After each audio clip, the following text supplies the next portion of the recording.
مرحبا. اعتقل النظام الجزائري المعارض الجزائري علي بالحاج المنتمي للجبهة الجزائرية الإسلامية السابقة بعد شنه هجوما قاسيا على النظام الجزائري بسبب الصحراء المغربية التي افتعلها كذريعة في عدائه للمغرب من أجل هدف سياسي. فالدعوة الانفصالية للأطروحة الجزائرية ضد المغرب ترفضها الشريعة الإسلامية وفي سياستها لأنها اعتداء صريح ضد بلد مسلم، ولا يعقل أن نسعى لتكوين كيانات انفصالية ضد بلد ما حتى ولو وقع ظلم فيه. ويعني به علي بالحاج بقيام الجزائر لفتحها لمكتب ما يسمى بجمهورية الريح.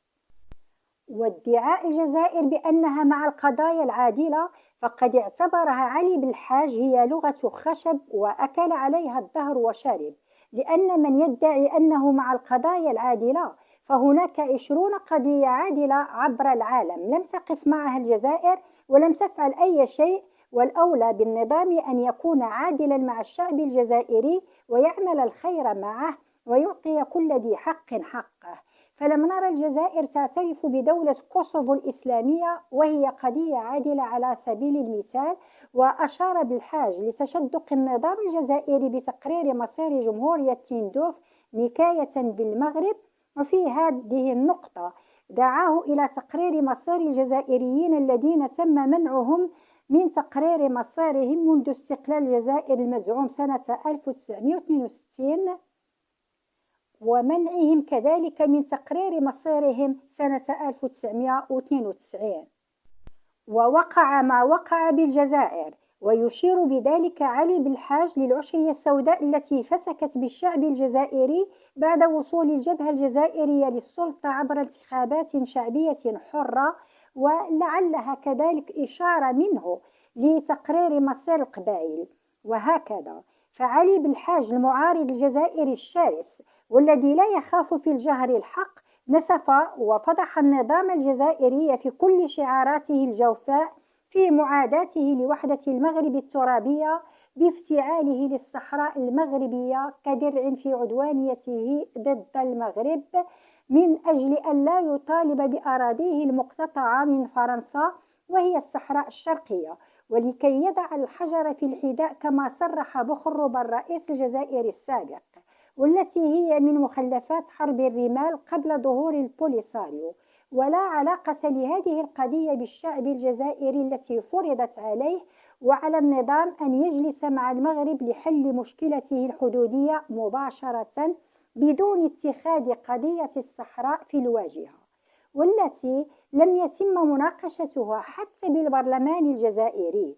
وباعتراف إسبانيا بمغربية الصحراء وفرنسا ودول أخرى خرجت الجزائر تحتج ضد هذه الدول المعترفة، وظهرت أنها طرفا في هذه القضية بخلاف ما تدعيه أنها ليست سوى ملاحظ ولا دخل لها في الموضوع.